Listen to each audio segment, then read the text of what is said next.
보통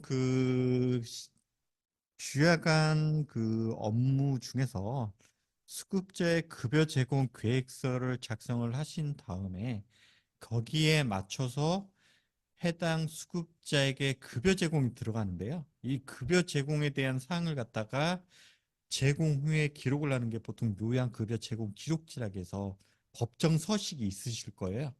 이 급여 제공 기록지를 작성하기 위해서 케어포의 요양급여와 그 다음에 4번의 간호급여 서비스, 그 다음에 5번에 이 3, 4 프로그램 제공까지 3, 4, 5번을 작성함으로 해서 하나의 급여 제공 기록지를 완성을 시킬 수가 있기 때문에 케어포에서 이렇게 나눠서 제공을 해드리고 있고요. 이 업무들이 이제 각각 요양 파트라든지 간호 파트, 복지 파트 등이 전문적으로 나눠서 서비스를 제공을 하고 기록 작성들이 이루어지기 때문에 그 직종에 따른 업무 분담을 위해서 3번의 요양급여, 4번의 간호급여, 5번의 프로그램 급여 이 세 개를 나눠서 제공을 하고 있습니다. 그렇지만 한 장의 급여 기록증 위해서 이 세 가지 영역에서 모두 작성이 돼야지만 기록지 완성이 되어진다라고 참고를 해주시면 되고요. 좀 크게 말해서 좀 설명을 해드리면 기본적으로 2-1번에 2-1번의 제공 급여 제공지 서식을 보면 신체활동 지원과 인지관리 의사소통 이 두 가지 분야가 3-1번의 요양급여 제공 기록에서 이렇게 작성이 되어질 거예요. 보이시죠? 그리고 건강 및 간호관리 쪽은 뒤에서 이제 설명을 해드릴 테지만 4-1번에 간호급여 제공 쪽에서 혈압이라든지 체형, 그다음에 간호일지 내용이 들어보면 이 내용들이 연계가 돼서 여기 체형, 혈압이라든지 이 각각의 체크사항들, 그다음에 특이사항 작성자까지 연계돼서 들어오는 거고요. 기능 회복 훈련 영역이라고 해서 이 영역들은 나중에 보시면 5-1번에 5-1번의 프로그램 제공 기록이라고 해서 일지를 작성을 하실 거예요. 프로그램 제공 일지. 여기에 영역들이 있잖아요. 신체 기능 영역이라든지 신체 기본 일상이라든지 인지라든지 여가 정서 물리치료 작업치료 같은 이 급여 기록지의 기능 회복 영역들은 이 프로그램 제공 기록지를 작성함과 동시에 여기 5번에 기능 회복 훈련 영역에 체크가 돼서 연동이 돼서 이와 같이 저장 처리가 돼서 표기가 될 거예요. 이제 이와 같은 방식으로 그 기능 회복은 5-1, 건강은 4-1, 그다음에 신체 활동 인지 관리는 3-1번의 요양급여 제공 기록지 이 화면을 통해서 기록지를 완성하는 서비스가 제공이 되어진다라고 이해를 해주시면 해주시면 되고요. 요 3, 4, 5번을 작성하는 영역은 한마디로 급여 제공 종사자들이 주로 쓰는 서비스라고 이해를 해주시면 됩니다. 첫 번째는 이제 요양급여 제공 서비스에 대해서 상세 설명을 해드릴 텐데요. 요양급여 제공은 이제 요양 담당 파트에서 주로 작성을 해주실 거고요. 이 3- 먼저 이제 작성하는 순서를 보시면 3-1번의 요양급여 제공 기록지를 보시면 화면만으로도 쉽게 이해를 하실 수가 있을 거예요. 왼쪽에 해당 수급자 선택 후에 이 우측에서는 급여 제공 기록이라고 해서 작성자가 보통 이렇게 수기 작성하실 때도 들어가셨잖아요. 그리고 이 해당 급여를 제공하신 다음에 그 급여들 갖다가 체크를 하셔서 저장 처리를 해주시면 이와 같이 급여 제공 기록제에도 동일하게 들어갈 텐데 좀 한 가지 차이가 있는 게 있죠. 왜냐하면 케어포 3-1번에서는 세면, 구강, 머리 감기기 이런 것들이 분리돼서 체크가 되도록 되어 있지만 이 공단의 법정 서식을 보면 이곳에서는 이 통합적으로 이 항목들 중에 하나라도 제공이 되어진 경우에 이 기록지의 제공 여부를 이렇게 표기를 하는 거기 때문에 요게 뭐 계획서와 맞춰서 무조건 다 체크가 되어져야 된다라고 이렇게 하지 않으셔도 되고, 해당 급여가 제공이 됐으면 그 급여에 해당되는 것만 체크를 해주셔가지고 저장 처리를 해주시면 됩니다. 그리고 기본적으로 아마 여기 횟수가 이렇게 들어가실 거예요. 이거는 아마 횟수 관련된 설정 부분들은 이 앞전에 9-1-1번에 이 횟수 사용 여부에 따라서 이 화면에 횟수가 나오는 것들이 이제 확인이 되실 텐데, 공란 평가 기준대로 만약에 세팅을 원하신다면 요 화면들을 갖다가 9-1-1번에서 그 횟수 자체를 쓰지 않으셔도 돼요. 왜냐하면 평가 기록지 서식 자체도 보시면 아시겠지만 기록지 서식 자체가 이 제공 유무만 이렇게 확인해서 체크를 하는 방식이기 때문에 뭐 좀 업무량을 불필요하게 늘리지 않기를 원하신다면 이와 같이 횟수 설정 쪽에서 횟수를 없애버리시고 제공 유무만을 체크를 해주셔서 이렇게 기록 작성을 해주시면 되고요. 그 다음에 질문이 많으신 것들이 신체 활동 작성자라든지 인지관리 작성자에 대해서 좀 문의가 많으신데, 신체관리 작성자나 인지관리 작성자는 이 해당 수급자에게 제공하셨던 모든 종사자를 선택해서 기입하실 필요는 없고, 요양기록지 작성 요령에 보면 이 급여 제공하신 제공자 중에 대표 제공자 한 명만 기입을 해도 인정된다라고 되어 있기 때문에 이렇게 작성하셔도 된다라고 작성 요령이 나와 있기 때문에 신체활동 작성자는 이 해당 수급자에게 그날 주로 제공을 많이 하신 분들 중에 한 분으로 선택하셔서 직원 선택을 해주시면 돼요. 그리고 인지관리 작성자도 마찬가지로 인지관리나 의사소통 도움, 지금 인지관리는 뭐 이렇게 간혹 이것도 질문사항이 그 치매 관련 교육을 이수한 직원만 가능하냐라고 문의를 주시는데요. 치매 교육하고는 상관없이 일반 요양 그 직종 분들도 이 인지관리 지원 부분에 이런 관찰이라든지 이런 대처 사항들은 가능하기 때문에 치매 교육 이수와 상관없이 일반 요양 보호사분들도 의사소통이라든지 인지관리 지원 쪽을 제공하셨다면 일반 보호사님들도 선택하셔서 이와 같이 인지관리 작성자로 작성 지정 저장이 가능합니다. 그리고 그 신체활동 작성자와 인지관리 작성자가 틀려야 되느냐 같아야 되느냐라고도 문의사항이 많으신데요. 요거는 굳이 같다든가 틀려야 된다는 그 기준사항은 없이 제가 말씀드린 해당 수급자에게 해당 급여를 주로 하셨던 분으로 지정해서 저장하시면 되기 때문에 그날에 따라서 같은 분이 될 수가 있고 다른 분이 되실 수가 있어요. 간혹 그 우리 시설은 여기에 뭐 주간은 신체에 놓고 야간은 요거는 이제 주야간이기 때문에 그럴 일이 없겠지만 어떠한 특수한 기준으로 뭐 신체 인지를 나누시는데 그렇게 뭐 나누셔도 상관없지만 그 기록지 작성 요령에 나온 기준 사항으로는 해당 수급자에게 주로 급여를 제공한 자를 갖다가 작성자로 지정하도록 기준이 나와져 있기 때문에 그러한 기준으로 작성자를 지정을 해서 이 저장을 해주시면 됩니다. 그럼 제공 기록지 상단에 보시면 그 급여 제공 시간이 있잖아요. 요 시간은 이 우선적으로 2-2번에 탑승 관리 시간으로 있으면 시간으로 표기가 되고, 탑승 관리 시간이 없다면 2-1번의 일정 관리 시간으로 표기가 될 거예요. 왜냐하면 공단 고시에 보면 해당 서비스 수급자 그 급여 서비스는 탑승 송영 차량이 수급자 대앞에 도착하는 순간에 급여 서비스 시작으로 보고, 그다음에 종료하는 시간은 그 종료 송료 서비스 댁 앞으로 도착을 했을 때를 종료로 보기 때문에 탑승 시간으로 1순위로 적용이 되어 있고요.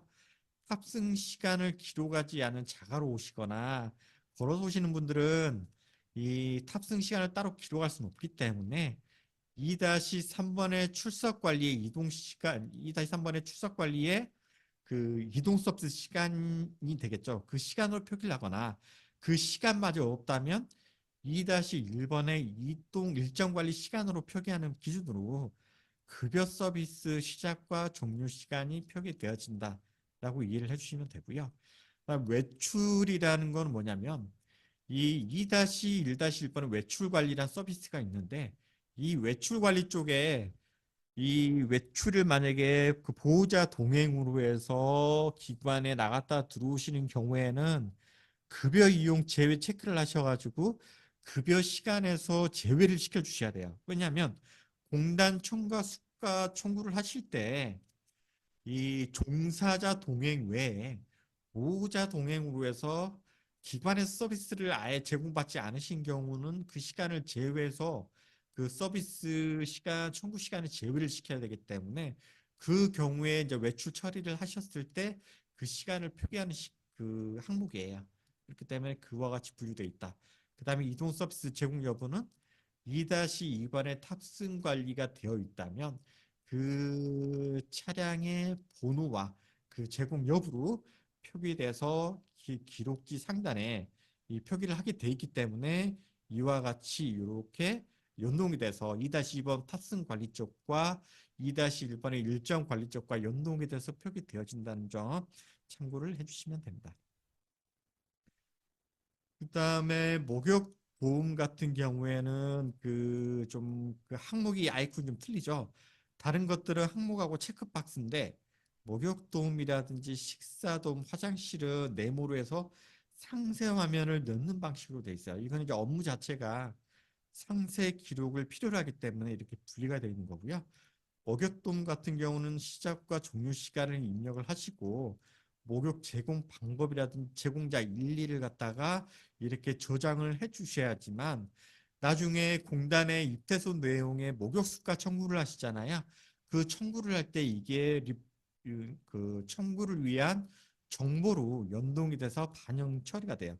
그러니까 여기에 목욕 기록을 이와 같이 해주신다면 이거에 나중에 공단의 입대수 내용 신고, 목욕 청구 서비스 내용 등록하실 때 같이 연계가 돼서 그 엑셀 데이터에 반영이 되실 거고, 나중에 이 데이터는 그 공단의 현장 실사 나왔을 때 목욕 제공 기록지 그 제공 그 서식이 있어요. 이게 별지 서식이죠.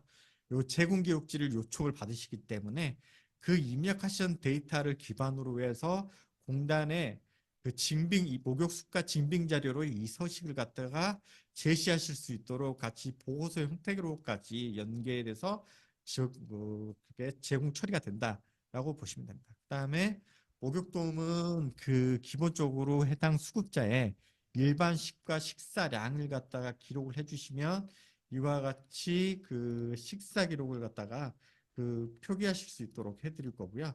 요게 이제 외출 시간이라든지 이런 시간들에 자꾸 걸리신다고 하시면 이거를 빼시고 저장 처리를 주시면 저장 처리가 가능하실 거예요. 왜냐하면 외출 때 식사 제공이 안 되시는 경우가 있을 수가 있기 때문에 그 부분은 아까 체크 메시지에 나왔던 사항이 그대로 나올 거고 목욕이라든지 식사, 그 다음에 화장실은 대소변 횟수하고 기저귀 있으신 경우 교출 횟수, 요 사항들 저장하시는 방식대로 그대로 표기가 되기 때문에 이와 같은 방식으로 저장을 해주셔서 이렇게 작성을 해주시면 됩니다. 그 다음에 문의사항이 좀 많으신 것들이 특이사항에 대해서 특이사항을 어떻게 작성합니까라고 이렇게 많이 문의를 주시는데요. 특이사항은 기본적으로 수급자의 상태 변화에 대해서 작성하도록 돼 있어요. 상태 변화라는 건 뭐냐면 예를 들어서 좀 쉽게 그러니까 너무 이렇게 어렵게 생각하실 필요 없고 쉽게 쓰시면 돼요. 이 신체 활동 급여 그 제공 영역 중에서 예를 들어서 식사도 관련된 거다. 즉 이분이 원래 식사 자립으로 잘 드시는 분인데 이분이 뭐 손가락이라든지 관절 문제로 인해서 젓가락을 쓰실 수가 없어요. 그럴 때는 어떻게 하셔야 돼요? 보통 포크를 대체해서 이렇게 제공을 해주시는 경우들이 있잖아요. 이제 그런 사항들을 갖다가 적어주시면 된다는 거예요. 뭔가가 일상적으로 이런 급여 제공을 했을 때 어떠한 수급자의 상태 변화로 인해서 이 급여에 대한 그 제공 방식이 좀 바뀌어야 된다. 바뀐 상상이 있다. 그런 수급자의 상태 변화 기록을 갖다가 이쪽에다가 그 작성을 해주시면 그대로 그 해주시면 되고요. 요런 것들이 없이 이 항목 외에 신체 활동 지원 영역 쪽에 더 추가적으로 뭔가 제공을 해드렸다. 그런 사항들을 넣어주시면 되고 보통 이제 관찰 내용들이 많이 들어가겠죠. 뭐 해당 수급자에 대해서. 그 다음에 정말 뭐 적으실 게 없다. 그럴 때는 특이사항 없음이라도 적어주셔야지만 해당 수급자에 대해서 최소한 관찰이라도 했구나라고 평가자가 참고를 해서 판단을 하실 수가 있습니다. 그리고 이 특이사항에 아무것도 적지 않았다고 해서 봉단 평가 항목에 감점되는 사항들은 없어요. 다만 아까 요 내용들은 평가자가 보고 그 다음에 보호자나 수급자분들에게 급여 제공 기록지 월 1회 이상 제공이 나가야 되잖아요. 그럴 때 이제 보호자들이 아무것도 뭐 안 했네라고 이렇게 오해하실 수가 있기 때문에 정말 특이사항이 없다라면 요 특이사항 없음이라도 작성해 주시길 권해드려요. 요 인지관리 의사소통 부분도 마찬가지예요. 이 인지관리도 말벗을 해서 이렇게 해드리는데 이분이 좀 말을 좀 많이 더듬으신다. 이런 것들은 의사소통을 하시면서 보호사님들이 쉽게 관찰하실 수가 있는 사항들이잖아요. 이제 그런 것들을 구체적으로 단편적으로 작성을 하시라는 거예요. 이제 그런 사항들이 없다면 특이사항 없음이라도 작성을 해주시라. 이렇게 작성 관리를 해주시면 요양급여 제공 기록지에 이런 신체라든지 인지 쉽게 작성을 하실 수가 있고요. 요 사항 기록 작성하시는 것들은 기존의 수기로 요양급여 제공 기록지 작성하시던 업무와 크게 다를 바는 없기 때문에 크게 어려움은 있지는 않으실 거예요. 그리고 또 한 가지 특이사항은 여기에 횟수가 이렇게 표기되는 것들이 있을 거예요. 항목마다 어떤 수급자는 몇 회 몇 회 이렇게 쭉 올라가시죠. 이건 어떤 거냐면 아까 9-1-1번의 그 시설 설정 쪽을 보시면 이것도 아마 오전 시간에 설명을 해드렸을 거예요. 이 앞전 시간에 이 그 요양급여 쪽에 수급자별로 급여 제공 계획 우리가 기초평가의 요양급여 제공 계획을 작성을 하시잖아요. 급여 제공 계획 작성을 하실 때 이 급여의 일 단위로 몇 회 몇 분 시간을 작성을 하시잖아요. 그러니까 하루에 몇 회, 그러니까 뭐 필요시라든지 주 1회 이런 것들은 표기를 해드리진 않고요. 꼭 하루에 한 번 이상 급여 제공이 들어간 것에 대해서는 요양보호사분들에게 이 작성 기록을 하실 때, 이분은 무조건 하루에 1회는 들어가셔야 되기 때문에 무조건 체크가 다 들어가야 된단 말이에요. 근데 이제 이런 부분들을 보호사님들이 놓칠 수가 있기 때문에 급여 제공 계획서와 연동을 해서 하루 단위의 횟수는 1회 몇 회라고 표기를 해드린다. 이런 참고 개념으로 계획서와 연계를 해서 제공을 해드리고 있으니까 그와 같은 용도로 참고를 해주시면 됩니다. 요거는 이제 항목 눌렀을 때 개별 항목으로 확인하실 수 있고 이 계획 확인을 누르면 전체적으로 확인하실 수가 있으니까 보호사님들의 업무 보호 참고용 정보로서 제공을 해드린다는 거를 참고를 해주셔서 사용을 해주시길 바랍니다. 그 다음에 이제 상단에 그 간호처치라든지 기능회복 훈련 탭이 있는데요. 요거는 이제 이 3-1번에서 작성하시는 게 아니라 아까 그 4-1번의 간호급여 제공이라든지 5-1번의 프로그램 제공 기록을 쓰시면 거기에 연계돼서 표기하는 정보이기 때문에 참고조회 용도로 제공을 해드리고 있으니까 요양 파트에서는 이걸 건드리시지 않는 게 좋으실 거예요. 그렇기 때문에 그와 같은 용도로 분리해서 제공해드리고 있고요. 그 다음에 하단에 기능 버튼들을 보시면 주간 기록지 출력이라고 해서 조회하시는 주간의 그 기록지를 조회하거나 출력할 수 있는 기능, 월간 기록지 출력이라고 해서 한 달짜리, 즉 12월 이 구간은 한 주간이지만 12월 1일부터 말일까지 월간 단위로 출력할 수 있는 기능을 제공해 드리는데 간혹 어떤 기관들은 이렇게 막 수급자별로 클릭을 해서 힘들게 한 달 기록지를 출력하시는데요. 그럴 필요 없이 아까 여기 제가 여기 회색 이런 부분들은 다 보고서라고 그랬잖아요. 3-6번에 가시면 모든 수급자의 그 원하시는 기간을 선택해서 요양 제공 기록지 양식을 일괄적으로 출력할 수 있는 기능을 제공을 해드리고 있으니까 요 기능을 활용을 해서 한 달치 요양급여 제공 기록지를 출력을 하실 수가 있을 거고요. 그 다음에 요거는 매월 어떤 기간에 따라서 매월 초나 말에 계속 이렇게 출력을 하셔서 별도로 용지로 보관을 하시는데 그러실 필요가 없다는 거예요. 왜냐하면 나중에 폐업이라든지 분단 평가를 보실 때 이 전자 파일이라든지 요런 전산 화면으로도 공단 평가라든지 폐업 그 PDF 파일 이런 것도 다 폐업 신고하실 때 받아주기 때문에 이 전자적으로 파일로 그냥 관리를 하시라는 거예요.